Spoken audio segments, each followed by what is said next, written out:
session of macroeconomics, we have discussed about the derivation of IS curve. Today we are going to discuss about the LM curve. The LM curve is related to money market equilibrium. So before deriving the LM curve, we want to know about how the money market is in equilibrium. Today we are discussing the money market equilibrium and meaning of LM curve. Okay, welcome to this session. Meaning of LM curve. LM is the curve which shows various combinations of points where liquidity preference, that is demand for money, equals supply of money. LM curve എന്ന് പറയുന്നത് എന്താണ്? It shows the various combinations of points where liquidity preference, demand for money equals supply of money. Okay, പണത്തിൻ്റെ ചോദനവും അതുപോലെ തന്നെ പണപ്രധാനവും തുല്യമാവുന്ന പോയിന്റിൽ ആണ് പോയിന്റുകൾ കൂട്ടി യോജിപ്പിച്ച് വരച്ചുകൊണ്ടാണ് LM കർവ് ഡിറൈവ് ചെയ്യുന്നത്. It is a positively sloped curve. It represents the equilibrium in the money market, that is equilibrium in the financial sector. Okay, അപ്പോൾ ഒരു ഇക്കണോമിയുടെ ഫിനാൻഷ്യൽ സെക്ടറിലുണ്ടാകുന്ന ആ ഒരു ഇക്വിലിബ്രിയമാണ് അല്ലെങ്കിൽ മണി മാർക്കറ്റ് ഇക്വിലിബ്രിയമാണ് LM കർവ് റെപ്രസെൻറ്റ് ചെയ്യുന്നത്. At any points on the LM curve, demand for money will be equal to supply of money. Okay, money market equilibrium എന്ന് പറഞ്ഞു കഴിഞ്ഞാൽ അവിടെ എന്താണ്? The demand and supply of money should be equal. Okay, so at any point on the LM curve shows the demand for money will be equal to the supply of money. Then the money market equilibrium. Equilibrium in the money market implies equality between the demand and supply of money. That is, MD is equal to MS. MD എന്ന് പറയുന്നത് demand for money, then MS is equal to the supply of money. So here the demand for money and the supply of money is equal at equilibrium point. If the demand for money is greater than its supply, the rate of interest has a tendency to increase under the pressure of increased selling of bonds in the stock market for cash. The demand for money is greater than its supply. അതായത് പണത്തിൻ്റെ ചോദനം കൂടുതലും പ്രധാനം കുറവും ആവുന്ന അവസ്ഥയിൽ the rate of interest has a tendency to increase. ആ ഒരു അവസ്ഥയിൽ എന്താണ് ഉണ്ടാകുന്നത്? ഡിമാൻഡ് കൂടുന്ന അവസ്ഥയിൽ റേറ്റ് ഓഫ് ഇൻട്രസ്റ്റ് വർദ്ധിക്കുന്നു. Under the pressure of increase selling of bonds in the stock market or cash. അതിനുള്ള കാരണം നമുക്കറിയാം, സ്റ്റോക്ക് മാർക്കറ്റിൽ ഈ ഒരു പണത്തിൻ്റെ വിൽപ്പന ധാരാളമായിട്ട് നടക്കുകയാണെന്നുണ്ടെങ്കിൽ, ബോണ്ടുകളൊക്കെ ധാരാളമായിട്ട് വിൽപ്പന ചെയ്യപ്പെടുകയാണെന്നുണ്ടെങ്കിൽ സ്വാഭാവികമായിട്ടും ഈ ഇൻട്രസ്റ്റ് റേറ്റിൽ ഇൻക്രീസ് സംഭവിക്കുന്നു. So on the contrary an excess supply, ഇതിന് വ്യത്യസ്തമായിട്ട് എക്സസ് സപ്ലൈ ആണ് നിലനിൽക്കുന്നത് വിചാരിക്കുക. പണപ്രധാനമാണ്, ധാരാളമായിട്ട് എക്കണോമിയിൽ പണം നിലനിൽക്കുന്നുണ്ട്. Excess supply of money over its demand will make the investors utilize their surplus cash for the purchase of bonds. Okay, അവ എക്സസ് സപ്ലൈ ആണ് നിലനിൽക്കുന്നുണ്ടെങ്കിൽ ആ എക്സസ് സപ്ലൈ ഉപയോഗിച്ചുകൊണ്ട്, എക്സസ് മണി ഉപയോഗിച്ചുകൊണ്ട് ഇൻവെസ്റ്റേഴ്സ് കൂടുതൽ ബോണ്ട്സ് വാങ്ങാനായിട്ട് തയ്യാറാകുന്നു. This will push up the bond prices and will set a falling tendency in the rate of interest. അപ്പോൾ അവിടെ supply കൂടുന്ന അവസ്ഥയിൽ എന്താ ഉണ്ടാവുക? കൂടുതൽ ബോണ്ട്സ് വാങ്ങാനായിട്ട് ഇൻവെസ്റ്റേഴ്സ് തയ്യാറാവും. അപ്പോൾ ബോണ്ട് പ്രൈസസിൽ വർദ്ധിക്കുന്നതിന് അത് കാരണമാവും. And will set A falling tendency in the rate of interest. Then അത്തരത്തിൽ ബോണ്ട് പ്രൈസസ് വർദ്ധിക്കുമ്പോൾ അതിന് സ്വാഭാവികമായിട്ടും ഇൻട്രസ്റ്റ് റേറ്റ് കുറയുന്നതായിട്ട് കാണാനായിട്ട് സാധിക്കും.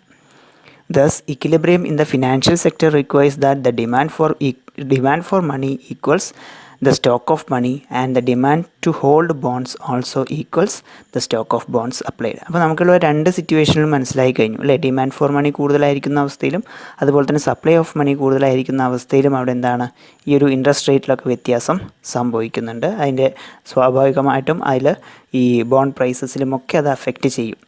ഓക്കെ, അപ്പോൾ അവിടെ ഒരു മണി മാർക്കറ്റ് ഇക്വിലിബ്രിയം നിലനിൽക്കണമെന്നുണ്ടെങ്കിൽ that requires the demand for money equals the stock of money or supply of money. അല്ലെ, സപ്ലൈയും ഡിമാൻഡും തുല്യമാവുന്ന ആ ഒരു പോയിന്റിലാണ് ഫിനാൻഷ്യൽ സെക്ടർ ഇക്വിലിബ്രിയത്തിലെത്തുന്നത്. And the demand to hold bonds also equals the stock of bonds supplied.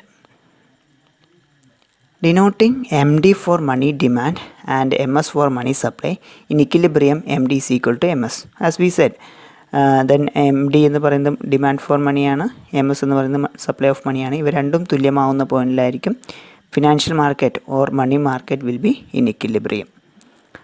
The money supply function for this situation is plotted on the same graph as liquidity preference function. The money supply is determined by the central bank decisions and willingness of commercial banks to loan money. നമുക്കെല്ലാവർക്കും അറിയാം തന്നെ money supply ഒരു എക്കണോമിയിൽ പണത്തിൻ്റെ പ്രധാനം നിർണ്ണയിക്കുന്നത് എന്തിൻ്റെ അടിസ്ഥാനത്തിലാണ്? On the basis of the decisions of central bank and willingness of commercial banks to loan money. Okay. Though the money supply is related indirectly to interest rates in the very short run, the money supply in FX is perfectly inelastic with respect to nominal interest rate, assuming the central bank chooses to control the money supply rather than focusing directly on the interest rate. Okay, though the money supply is related to indirectly to interest rates in the very short run, the money supply in effect perfectly inelastic with respect to nominal interest rate. Okay, അപ്പോൾ interest റേറ്റിൽ വരുന്ന വ്യത്യാസങ്ങൾ ഒരു എക്കണോമിയിൽ ഉണ്ടാകുന്ന മണി സപ്ലൈയിൽ എന്താണ് changes വരുത്തുന്നുണ്ട്. Thus the money supply function is represented as a vertical line. Money supply is a constant independent of the interest rate, that is GDP and other factors. അപ്പോൾ ഇവിടെ മണി സപ്ലൈയിൽ ഉണ്ടാകുന്ന വ്യത്യാസം ഇൻട്രസ്റ്റ് റേറ്റ് ഉണ്ടാകുന്ന വ്യത്യാസം കൊണ്ട് സംഭവിക്കുന്നുണ്ട്, മണി സപ്ലൈയിൽ വ്യത്യാസം ഉണ്ടാകുന്നുണ്ടെന്ന് നമ്മൾ കണ്ടു കഴിഞ്ഞു. പക്ഷേ ഇവിടെ very short run interest rate it is very short run effect. So the money supply in effect is perfectly inelastic with respect to nominal interest rates. Okay, ഒരു നോമിനൽ ഇൻട്രസ്റ്റ് റേറ്റിൽ മണി സപ്ലൈ എന്ന് പറയുന്നത് perfectly ഇന്നെലാസ്റ്റിക് ആയിരിക്കും. അപ്പോൾ അതുകൊണ്ട് തന്നെ ഈ ഒരു പണത്തിൻ്റെ പ്രധാന വക്രം എന്ന് പറയുന്നത് വെർട്ടിക്കൽ സ്ട്രേറ്റ് ലൈൻ ആയിരിക്കും. So thus the money supply function is represented as vertical line. Money supply is a constant independent of the interest rate, GDP and other factors. Mathematically, the LM curve is defined by the equation MS divided by P, that is equal to L, where the supply of money is represented as the real amount, that is MS divided by P, as opposed to the nominal amount M, with P representing the price level and L being the real demand for money. അപ്പോൾ ഇവിടെ നോക്കാം, mathematically L M curve എന്ന് പറയുന്നത് എന്താണ്? ഈ ഒരു equation ഉപയോഗിച്ചുകൊണ്ട് നമുക്ക് ഡിഫൈൻ ചെയ്യാം. That is M S divide by P is equal to L of I and Y, where the supply of money is represent as the real amount, that is M S divide by P. നമ്മൾ real എമൗണ്ടിൽ കിട്ടണമെന്നുണ്ടെങ്കിൽ general price ലെവലിന് supply of മണീനെ general price level കൊണ്ട് ഹരിച്ചാലാണ് അത് കിട്ടുക. Here M S is the supply of money and P is the general price level. Then with the P representing the price level and L being the real demand for money. Okay, L is the demand for money, which is some function of interest rate I and the level of income. അപ്പോൾ നമ്മൾ already പറഞ്ഞതാണ് demand for മണി എന്ന് പറയുന്നത് interest റേറ്റും അതുപോലെ തന്നെ ഇൻകത്തിനെയും depend ചെയ്തിരിക്കുന്നു.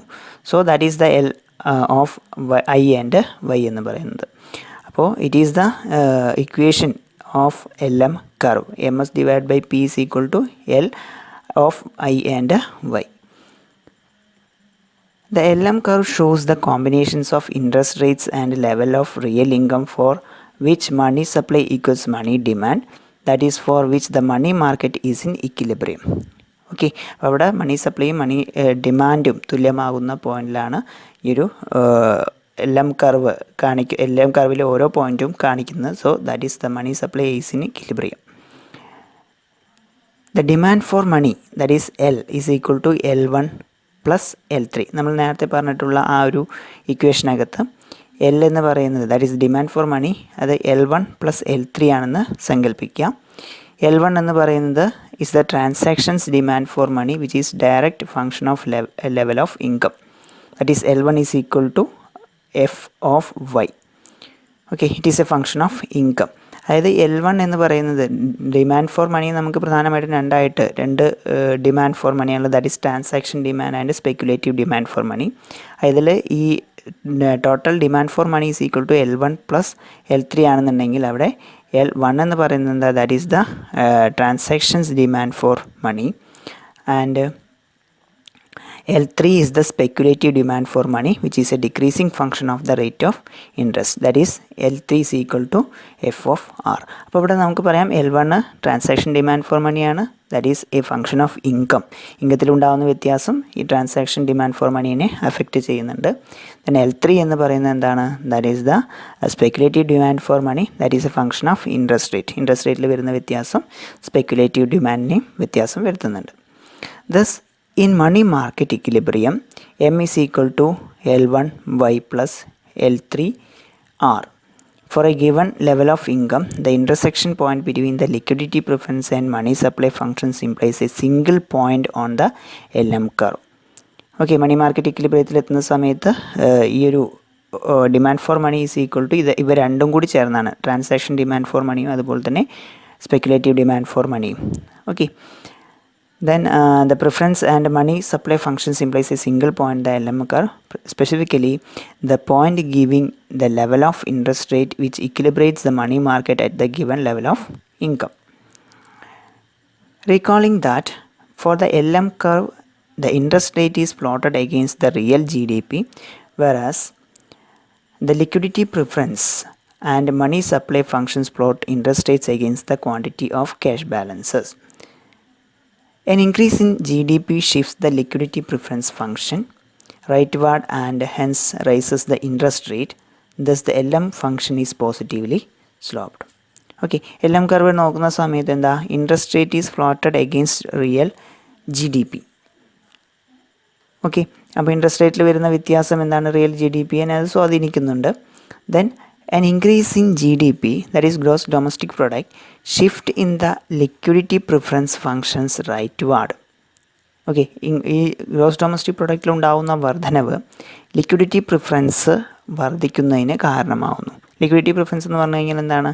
അതായത് ആളുകൾ കയ്യിൽ പണം ലിക്വിഡായിട്ട് സൂക്ഷിക്കുന്നതിനുള്ള ആ ഒരു മോട്ടീവ് വർദ്ധിക്കുകയാണെങ്കിൽ that is called the liquidity preference, increase in the liquidity preference function and hence rises the interest rate. Okay, അപ്പോൾ അത് അത്തരത്തിൽ ലിക്വിഡിറ്റി പ്രിഫറൻസ് വർദ്ധിക്കുകയാണെന്നുണ്ടെങ്കിൽ ഇൻട്രസ്റ്റ് റേറ്റ് അത് വർദ്ധിക്കുന്നതിന് കാരണമാകും. Thus the LM function is positively sloped. Okay, അപ്പോൾ അവരുടെ GDP യിലുണ്ടാകുന്ന വർധനവും അതുപോലെ തന്നെ GDP യിലുണ്ടാകുന്ന വർധനവ് എന്താണ്? ഇൻട്രസ്റ്റ് റേറ്റിൽ വർധനവ് ഉണ്ടാകുന്നതിന് കാരണമാകുന്നു. സോ ഈ ഒരു LM കർവ് ഈ ഒരു തരത്തിൽ നോക്കുന്ന സമയത്ത് എന്താണ്? It is a positively sloped curve. So for the LM curve, the independent variable is income and the dependent variable is the interest rate. Okay, അവിടെ GDP എടുത്ത് പറയുന്ന സമയത്ത് ഇൻഡിപെൻഡൻറ്റ് വേരിയബിൾ ആയിട്ട് വരുന്നത് എന്താണ്? ഇൻകാണ്. ഇൻട്രസ്റ്റ് റേറ്റിൽ വരുന്ന ഇൻകത്തിലുണ്ടാവുന്ന വർധനവാണ് എന്തിന് കാരണമാവുന്നത്? ഇൻട്രസ്റ്റ് റേറ്റ് വർദ്ധിക്കുന്നതിന് കാരണമാവുന്നത്. Okay, so there is a positive relation between income and interest rate. The LM curve shows the combinations of interest rates and levels of real income for which the money market is in equilibrium.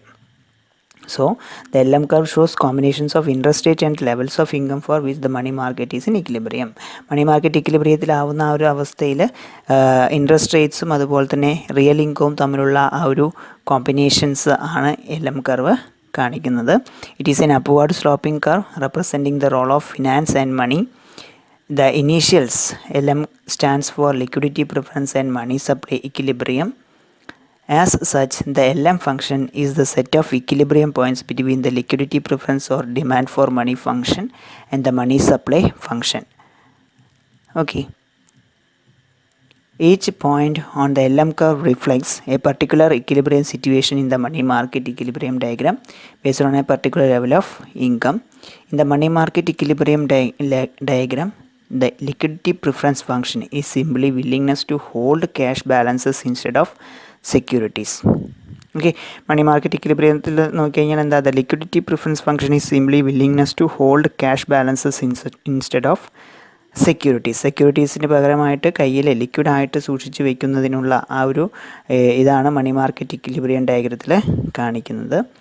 For this function, the nominal interest rate, that is in the vertical axis, is plotted against the quantity of cash balances on the horizontal. The liquidity preference function is downward sloping. Two basic elements determine the quantity of cash balances demanded, and therefore the position and the slope of the function. അപ്പോൾ ഇത്രയാണ് ഈ ഒരു LM കർവിൻ്റെ അല്ലെങ്കിൽ ഈ ഒരു money market ഇക്വിലിബ്രിയത്തിനെ കുറിച്ചിട്ട് പറയാനായിട്ടുള്ളത്. മണി market equilibrium എന്ന് പറഞ്ഞു കഴിഞ്ഞാൽ അവിടെ demand for money and supply of money തുല്യമാവുന്ന പോയിൻ്റാണ്. ദെൻ ഈ ഒരു മണി മാർക്കറ്റ് ഇക്വിലിബ്രിയം നിലനിൽക്കുന്ന അവസ്ഥയിൽ ഇൻകവും ഇൻട്രസ്റ്റ് റേറ്റും തമ്മിലുള്ള ആ ഒരു കോമ്പിനേഷൻസ് ആണ് LM കർവ് റെപ്രസെൻറ്റ് ചെയ്യുന്നത്. So it is an upward sloping curve. Okay, that is all about today's class. Thank you.